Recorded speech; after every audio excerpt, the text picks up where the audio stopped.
ఖమ్మం జిల్లా పెదతాండా గ్రామ పంచాయతీ నక్కలబండ బజార్ మున్నేరును ఆనుకుని ఉన్న ప్రజలు వరదల వల్ల తీవ్ర ఇబ్బందులతో అతలాకుతలమవుతున్నారు. వారి సమస్యలను తెలుసుకోవడానికి న్యూస్9 టీవీ ప్రయత్నించింది.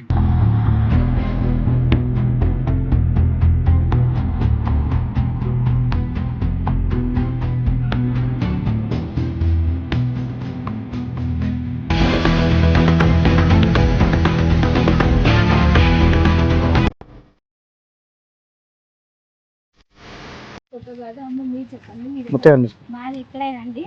మాకు ఎక్కడ మేము వచ్చి చాలా బాధపడుతున్నామండి. మాకు ఎక్కడ ఒక స్థలం చూపియండి. మేము ఇంత బాధలు మేము పడలేము. రోజు దినదిన గండం అవుతుంది. మమ్మల్ని ఎవరు చూసుకున్నాడు లేడు, ఆదుకున్నాడు లేడు, ఎవరు ఏది పలకరించిన నాదు లేదండి. మాకు జ్వరాలు వచ్చి అందరూ నాన్న తిప్పలు పడి చిన్న పిల్లలతో సహా పెద్ద పిల్లలతో సహా అసలు ఇల్లు కోల్పోయి ఎక్కడికెక్కడికి మేము ఆగమైపోతున్నాం సార్. మాకు తెలవదు, మేము ఇంత ఇబ్బంది పడుతున్నాం. మాకు ఎక్కడికి ఇంత సలహా చూపియండి. మేము రేకులు వేసుకుని ఉంటాం సార్. మేము మీకు దండాలు పెడతాం. మేము మమ్మల్ని అందరూ ఆదుకోండి. మీరే పెద్ద గొప్పలు మేము ఆలోచిస్తున్నాం సార్. ఇప్పటికైనా మమ్మల్ని గుర్తించండి. ఇప్పటికైనా మమ్మల్ని ఎక్కడైనా ఇంత స్థలం చూపించండి సార్. మేము కోరుకునేది అదే. ఏడు ఒడ్డున మేము ఉన్నాం సార్. మేము ఉండలేము.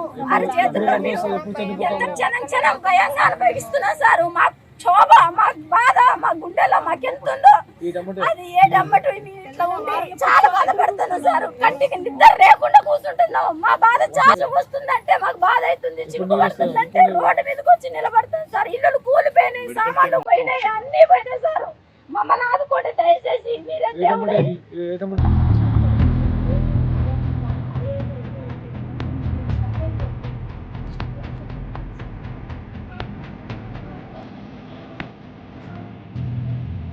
చాట్ల లేదని ఉండాలన్న సర్టిఫికెట్ అన్ని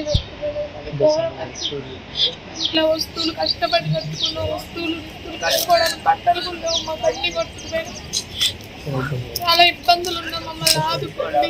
మీ దండాలు పెడతాం.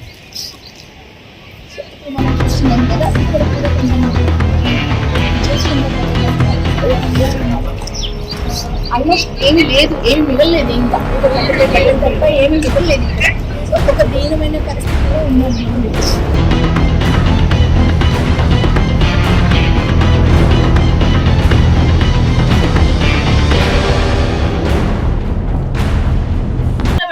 మేడం ఆ టైంలో 9ంటికి ఖాళీ చేయమని చెప్పారు నైట్. మరి ముందే మాకు ఏదైనా చెప్పి ఎక్కడ ప్లాన్ చేస్తాం, వెళ్ళిపోండి మీరు అంటే వెళ్ళిపోతాం. అప్పటికప్పటికి వెళ్ళిపోండి డేట్ వెళ్ళిపోవాలి మేడం. మేము చిన్న పిల్లల్ని వేసుకొని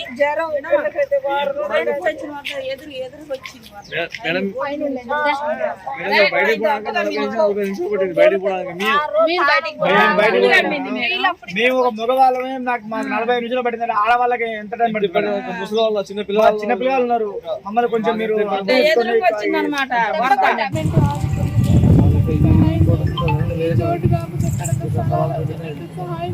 ఇక్కడ నరకలాగా బతుకుతున్నాం మేడం. తిన మా ప్రాణాలు గుప్పిట్లో పెట్టి మనం బ్రతుకుతున్నాం మేడం. గవర్నమెంట్ ద్వారా మీరు ఎక్కడైనా స్థలం ఇస్తే చాలు మేడం. వీడు మా సన్నయ్య మీకు పుణ్యం ఉంటుంది. మమ్మల్ని ఆదుకోండి. ప్రభుత్వం వచ్చి మమ్మల్ని ఆదుకోవట్లేదు. తల్లడి వెళ్ళిపోతాను. మేము కట్టుకోవడానికి బట్టలు కూడా మాకు లేవన్నా.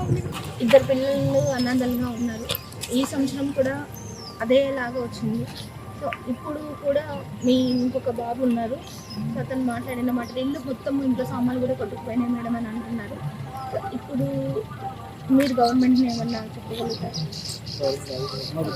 గారిని అలా మీరు ఆదుకోవాలన్న బాబు సతీష్ పోయిన సంవత్సరం చనిపోయారు. ఇద్దరు చిన్న పిల్లలు పని మాకు ఆడదు. మరి ఆమె కూడా ఏమీ లేని పరిస్థితిలో ఇంట్లో ఉన్న సామాను కూడా మొత్తం కొట్టపోయింది. ఇంట్లో కట్టుకుంటారు బట్ట కూడా ఏమి లేదు. మొత్తం చాలా ఇబ్బంది బాధపడతాను. అసలు కాస్త బాధ కాదండి. తినదిన్న గండం అయిపోతుంది మా బాధ. ఈ చిన్న పిల్లలు వేసుకొని మేము ఎటు పోలేమండి. మాకు స్థలం కావాలని. ఈ ప్లేస్ లో అసలు మీరు ఉండకూడదు కూడా. ఇది లైఫ్ లాంగ్ థ్రెట్ ఇది. మీకు మీరు ఇయ్యాలే కాదు, వదిలేయాలి. దీన్ని వదిలేసేసి బయటకు వెళ్ళిపోండి. ఆడనిస్తే ఇది దూరంగా మా ఇక్కడ నుంచి మాకు ఒక 70 గజాల స్థలం ఇచ్చి మేము వెళ్ళిపోతాం అమ్మా. ఇక్కడ మాకు వద్దాం. ఇక్కడ మేడం దూరం వెళ్ళిపోతే చాలు.